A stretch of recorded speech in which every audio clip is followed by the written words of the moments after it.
You're listening to Where Truth Matters.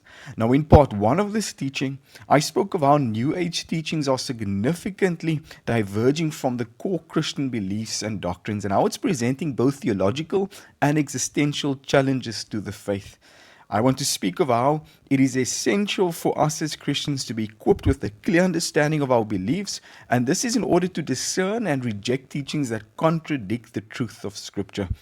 Engaging with these differences thoughtfully and respectfully can foster healthy discussions that lead us as individuals to a more profound understanding of the Christian faith. My name is Colin Don, and welcome.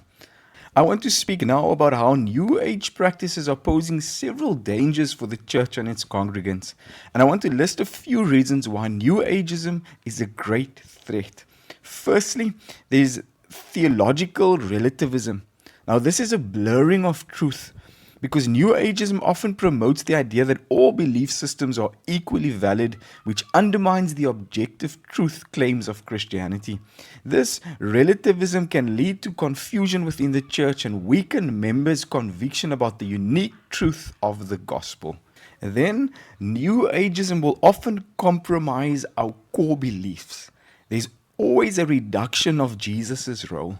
Now, many New Age teachings reduce the significance of Jesus Christ, viewing him merely as one of many enlightened teachers rather than as the unique Son of God and the sole path to salvation, as we are taught in John 14, verse 6. This teaching diminishes the core message of the gospel and can lead to a dilution of Christian doctrine. Then, New Ageism encourages spiritual syncretism. It's a mixing of beliefs.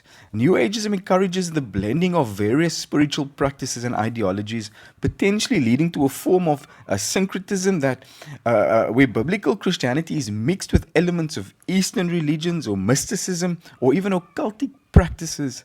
Now, this can create confusion about what constitutes authentic Christian practice and belief. Then, fourthly, there's a focus on self rather than God. New Ageism is centered on a self-centered spirituality. New Age teachings often emphasize self-empowerment, self-actualization, and this personal enlightenment. This focus on the self can detract from the biblical call to humility, dependence on God, and living for others. Read Philippians 2. Verses 3 to 4, and all of this will lead individuals away from authentic discipleship.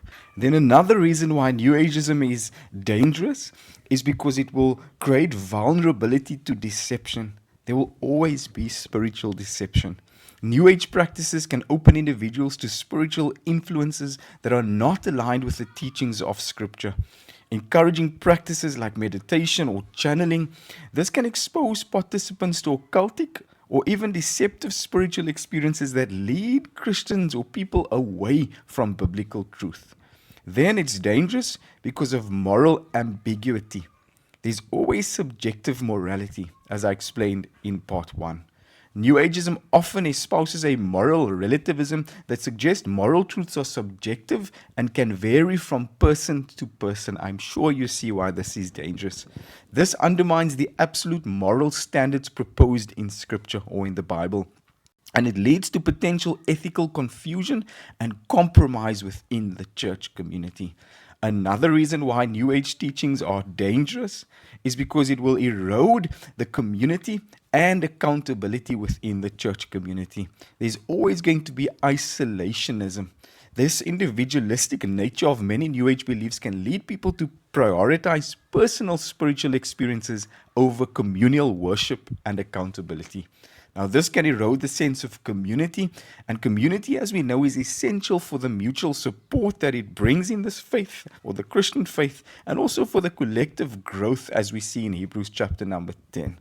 Another reason these teachings are dangerous, or it's a threat, is because it stirs up distrust of biblical authority, or it always produces distrust of biblical authority. It creates the skepticism toward Scripture. New Age teachings may encourage individuals to doubt or even question the authority of the Bible. And when personal experience or institution is prioritized over Scripture, then it can lead to a disregard for biblical teachings. And this will cause it to diminish the role of the church's authority. Then it's dangerous because it will distract us from the Great Commission. There will be a shift in focus. Now, churches or individuals adopting New Age beliefs may divert their focus from the Great Commission given to us in Matthew 28 towards a more self-centered or eclectic spirituality. This can detract from the urgent call to evangelism and discipleship. Another reason why New Ageism is dangerous is because it will bring division within the church. It will always stir up conflicts and splits.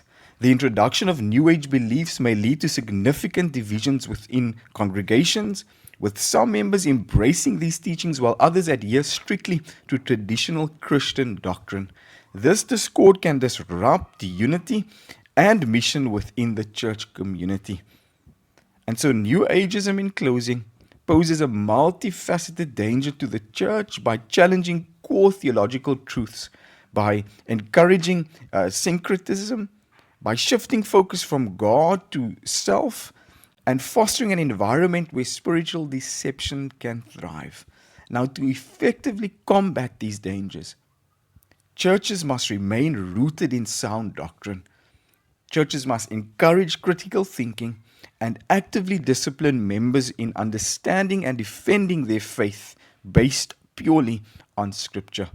Now, I want you to be aware of and address the influence of New Age beliefs because it will help us as the church to maintain our integrity and mission in a complex spiritual landscape while we look to the Spirit of the Lord for guidance. My name is Colin Don, and this is Where Truth Matters. You say I'm loved when I can't feel a thing. We cannot get all the credit. We are just the messenger. You took a shepherd boy and made him a king. Loving God by serving people, praising Him all day. Free at last, He has ransomed